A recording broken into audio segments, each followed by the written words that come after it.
Dan tidak kalah penting, hadir bersama saya di sini ayahnya Harun Al-Rasyid. Harun Al-Rasyid adalah anak yang meninggal, pendukung Pak Prabowo di Pilpres 2019 yang menuntut keadilan pada saat itu. Protes hasil pemilu. Apa yang terjadi? Dia tewas sampai dengan hari ini tidak ada kejelasan. Apakah ini akan dibiarkan? Tidak. Ini harus.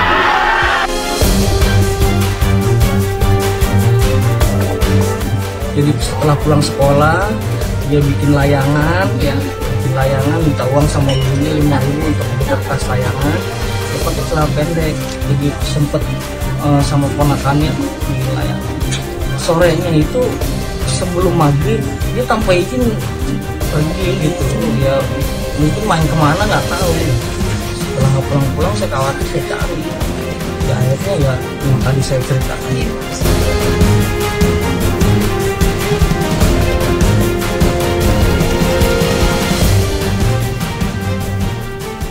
Nah, di sini pada waktu lalu ketika debat Capres yang diadakan oleh KPU, bahkan di momen pertama, bahkan Anies Baswedan di sini menceritakan yaitu tentang Harun Al-Rasyid, yaitu yang meninggal pada kerusuhan Mei 2019. Yaitu bahkan pada waktu lalu menyebut pendukung dari Pak Prabowo Subianto. Nah, di situ bahkan juga sangat mengejutkan ya, terutama saya sendiri. Wow, di situ sudah ada serangan ya. Padahal juga sesi pertama di situ bahkan Anies langsung menyerang dari Pak Prabowo Subianto. Nah, menurut saya di sini sangat unik sekali ya. Apalagi kalau kita flashback ke belakang. Di situ Anies Baswedan ya terkenal dengan apa? Terkenal dengan politisasi agama dan juga ya Anda tahu sendirilah. Itu di sini bahkan ada berita yang berjudul Anies Baswedan dicap gemar politisasi mayat. Buntut hadirkan ayah dari korban meninggal ke debat Capres. Dan bahkan di sini pada waktu lalu juga Anies Baswedan itu tahu kalau dia itu dituduh politisasi ayat dan mayat, yaitu menjawab tudingan lewat kerja. Tetapi di sesi yaitu debat Capres pada waktu lalu, pembukaan Anies menurut saya sangat keren pada waktu lalu. Tetapi ternyata usut punya usut, di sini ternyata bukan pendukung dari Pak Prabowo Subianto. Jadi di sini menurut saya Anies salah. Entah Anies di sini mendapatkan informasi dari mana, saya juga kurang tahu. Seperti ini video Anies Baswedan pada saat debat di KPU pada 12 Desember pukul 11.30. Dan tidak kalah penting, hadir bersama saya di sini ayahnya Harun Al-Rasyid. Harun Al-Rasyid adalah anak yang meninggal, pendukung Pak Prabowo di Pilpres 2019. Di sini anak yang meninggal pendukung Pak Prabowo Subianto di Pilpres 2019. Tetapi kenyataannya di sini Harun Al-Rasyid ini masih SMP, yaitu masih menduduki kelas 1 SMP. Apakah di sini Anies cuma ya cuap-cuap mencari sensasi saja demi meraup elektabilitas? Ya, di sini sangat membahayakan sekali ya. Terus terang saya langsung flashback ke belakang pada Pilpres 2019 yang lalu. Bagaimana Anies di situ bahkan juga terkenal dengan politisasi ayat dan juga mayat. Masa di sini akan terulang lagi ya pada Pilpres 2024, di mana ketika Anies Baswedan di sini yaitu mengawali sesi debat Capres, di sini bahkan menyinggung soal Harun Al-Rasyid dan ternyata juga bukan pendukung dari Pak Prabowo Subianto. Nah, kita lanjutkan lagi dari Anies Baswedan di sini. Dan tidak kalah penting, hadir bersama saya di sini ayahnya Harun Al-Rasyid. Harun Al-Rasyid adalah anak yang meninggal, pendukung Pak Prabowo di Pilpres 2019 yang menuntut keadilan pada saat itu. Protes hasil pemilu. Apa yang terjadi? Dia tewas sampai dengan hari ini tidak ada kejelasan. Apakah ini akan dibiarkan? Tidak. Ini harus dibiarkan. Nah, ternyata juga bukan protes, melainkan bermain layang-layang pada saat itu. Nah, di sini adalah penjelasan dari ayah dari Harun Al-Rasyid. Hari Rabu tanggal 22 ya.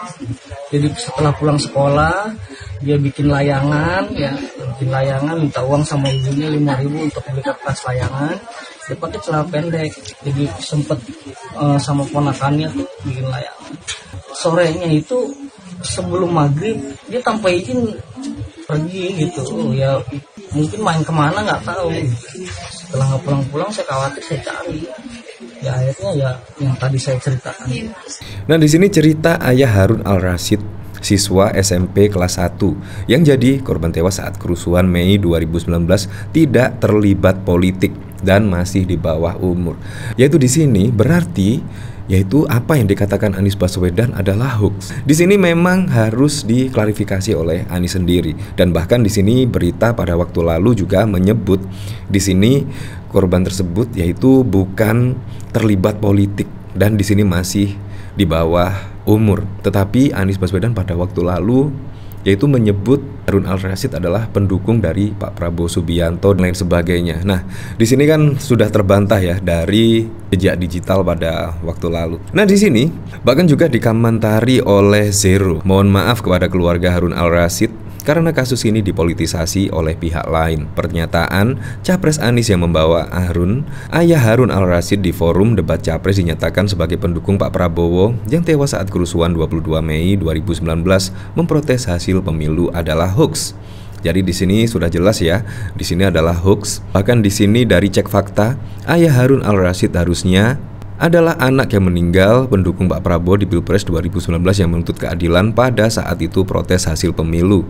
Apa yang terjadi, dia tewas sampai dengan hari ini tidak ada kejelasan. Jadi di sini sangat salah sekali ya apa yang dikatakan oleh Anies Baswedan di sini, yaitu menuntut keadilan pada saat itu protes hasil pemilu. Padahal di sini juga diketahui masih umur 15 tahun dan masih SMP. Artinya di situ tidak mungkinlah mendukung Capres dan Cawapres, apalagi pada waktu lalu ya, sekitar 22 Mei 2019 pasti tidak ada kaitannya dengan apa yang disampaikan oleh Anies Baswedan pada awal debat Capres di sini. Di sini bahkan juga dikomentari oleh Ateistan, kebohongan yang kamu lakukan ini Anies Baswedan bisa membuatmu didiskualifikasi dalam debat di kpu.id. CC Habibur Rahman, Hinca Panjaitan, Bawaslu RI. Nah, di sini bahkan juga ada video klarifikasi dari ayah dari Harun Al-Rashid pada waktu lalu, dan ternyata juga Anies Baswedan. Oh, ternyata. Di sini bahkan pada waktu lalu juga Anies menjawab, Anies Baswedan tahu dituduh politisasi ayat dan mayat, tetapi saat ini juga terulang lagi. Apakah seperti itu ya, meraup suara, meraup elektabilitas menjadi presiden pada Pilpres 2024? Ya tidak seperti itulah. Menurut saya Pak Prabowo di situ menurut saya sangat keren, bahkan juga tidak menanggapi apa yang dikatakan oleh Anies Baswedan ya. Menurut saya kita harus berbicara dengan fakta, berbicara data, bukan berbicara hoax. Menurut saya sangat lucu sekali kalau kita berbicara tanpa data dan tanpa fakta. Karena faktanya mengatakan lain. Kemungkinan Anies Baswedan di sini tidak pernah membaca berita ya di sini, padahal juga sudah diklarifikasi oleh ayah Harun Al-Rashid pada waktu lalu, yaitu dia itu bermain layang-layang dan tidak terlibat politik dan lain sebagainya karena juga masih di bawah umur. Jadi menurut saya sangat lucu sekali, dan di sini membangkitkan pikiran orang lain, yaitu pada pilkada 2017 yang lalu ya. Bahkan di situ juga permainan dari pendukung Anies Baswedan, bahkan juga mempolitisasi ayat dan juga mayat. Ini menurut saya harus dihentikan lah pada Pilpres 2024 yang lalu. Dan semoga saja di sini Bawaslu RI juga menindak tegas ya. Seharusnya tidak ada ya hal-hal seperti ini lagi. Apalagi pada waktu lalu beritanya juga sudah klarifikasi oleh ayah dari Harun Al-Rashid. Nah, di sini bahkan juga dikomentari oleh Angkasa Prabu. Kalau didiskualifikasi, Anies akan berbicara. Ini bukti demokrasi menurun dan kebebasan berbicara dibungkam. Lalu tuduh sana tuduh sini. Ujungnya pemerintah yang disalahkan.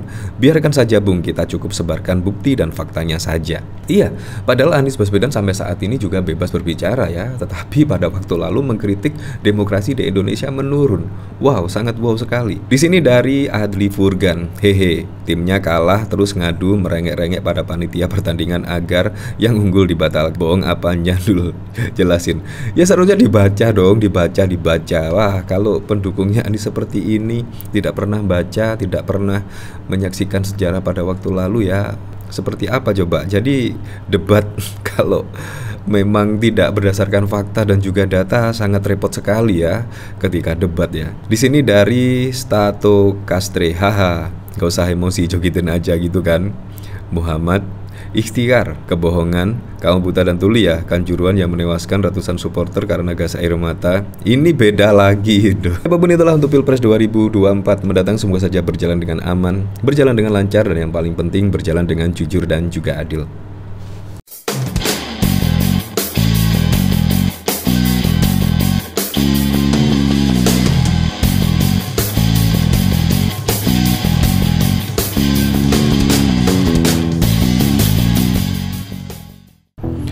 Calon Presiden nomor urut 1 Anies Baswedan sempat menyebut nama Harun Al-Rashid saat memaparkan visi dan misinya terkait hukum dan hak asasi manusia di debat perdana Capres pada Selasa 12 Desember 2023 malam.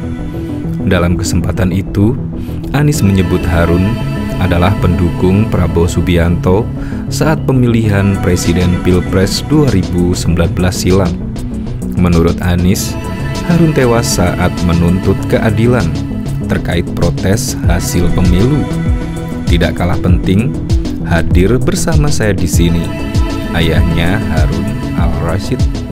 Harun adalah anak yang meninggal pendukung Pak Prabowo di Pilpres 2019 yang menuntut keadilan saat itu. Protes hasil pemilu, kata Anies saat debat Capres di kantor Komisi Pemilihan Umum KPU RI pada Selasa malam. Lalu, benarkah Harun adalah pendukung Prabowo saat Pilpres 2019? Dari penelusuran tribunnews.com, Harun masih berusia 15 tahun dan duduk di bangku sekolah menengah pertama saat tewas dalam kerusuhan 22 Mei 2019 di kawasan Selipi. Ini berarti Harun belum memiliki hak pilih saat ia tewas dalam kerusuhan di Selipi. Diketahui kerusuhan saat itu terjadi karena massa yang kecewa terhadap hasil Pilpres 2019. Menurut pengakuan teman Harun, Angga, ia dan Harun memang berada di lokasi, namun bukan untuk ikut aksi. Pada Rabu 22 Mei, Angga mengatakan ia dan Harun sempat makan bersama di sebuah warteg di kawasan Kebon Jeruk, Jakarta Barat. Setelah itu, Harun lantas mengajak Angga ke kawasan Selipi untuk melihat kerusuhan. Dari siang sampai malam sama saya. Siang Harun ngajakin ke warteg, habis itu Harun ngerancanain di sana ke Selipi. Dia bilang, ayo kita lihat di Selipi yang perang kerusuhan, ungkap Harun pada 23 Mei 2019, dilansir dari tribunjabar.id. Saat kerusuhan di jembatan Selipi Jaya pecah, Angga mengatakan paha Harun sempat terkena gas air mata oleh polisi. Harun lantas mengajak Angga untuk pulang ke rumahnya agar luka dapat diobati. Menjelang malam, Angga meminta Harun untuk kembali ke rumah, tetapi Harun menolak dan mengajak Angga kembali ke Selipi untuk menyaksikan kerusuhan lagi. Keduanya lantas kembali ke Selipi menggunakan motor. Namun, pada pukul 22, Harun dan Angga terpisah di lokasi kerusuhan. Angga mencoba mencari keberadaan Harun, tetapi tidak membuahkan hasil. Baru pada Kamis 23 Mei 2023 pagi, Angga dan ayah Harun, Didin Wahyudin, mendapat kabar Harun meninggal dunia di RS Darmai Selipi, Jakarta Barat. Berdasarkan hasil autopsi, Harun tewas akibat luka tembak di lengan kiri yang tembus sampai ke dada. Hasil autopsinya menyebab kematian karena luka tembak. Luka tembak dari lengan kiri atas, dari lengan kiri menembus ke dada, kata Kepala RS Polri Kramat Jati saat itu Dr. Musyafak pada Jumat 30 Mei 2023. Setelah hampir 1,5 bulan usai Harun Al-Rashid tewas, Polda Metro Jaya membeberkan hasil rekonstruksi kasus Harun Al-Rashid. Di Reskrimum Polda Metro Jaya saat itu, Suyudi Aryoseto mengatakan Harun ditembak dari jarak 30 meter dari sisi kanan. Tepatnya, kata Suyudi, pelaku penembakan peluru ke arah Harun dari ruko di dekat flyover Selipi. Korban Harun Al-Rasyid ditembak dari jarak 30 meter dari sisi kanan. Sisi kanan itu ruko-ruko di dekat flyover Selipi, kata Suyudi di Mabes Polri pada 5 Juli 2019, dilansir dari tribunjakarta.com. Lebih lanjut, Suyudi menuturkan ditemukan proyektil peluru 9 kali 17 mm atau 0380 automatik. Menurut Suyudi, jenis peluru itu biasanya berasal dari senjata non-organik Polri. Tetapi Suyudi memastikan pelaku penembakan Harun bukanlah anggota polisi. Menurut Suyudi, anggota Polri yang mengamankan lokasi berada pada jarak 100 meter. Akibat tembakan itu, Harun tewas di lokasi. Ditemukan adanya proyektil peluru yaitu 9 kali 17 mm atau 0380 automatik yang diduga ini adalah senjata dari non-organik Polri, terang Suyudi. Harun Al-Rasyid meninggal di TKP, kemudian dibawa ke rumah sakit imbuhnya. Di kesempatan yang sama, Karopenmas Divisi Humas Polri saat itu Dedi Prasetyo membeberkan ciri-ciri pelaku penembakan. Dedi mengatakan ada saksi yang melihat pelaku penembak ke arah korban menggunakan tangan kiri. Menurut keterangan saksi, pelaku memiliki tinggi 175 cm dan rambut gondrong. Ada seseorang yang tingginya sekitar 175 cm, kemudian rambut panjang kurus. Dia menembakkan dengan tangan kiri. Ada saksinya, terang Dedi di Mabes Polri. Ada saksi yang melihat korban itu tertembak jatuh, kemudian dievakuasi. Semuanya itu akan kami dalami, tambahnya lagi.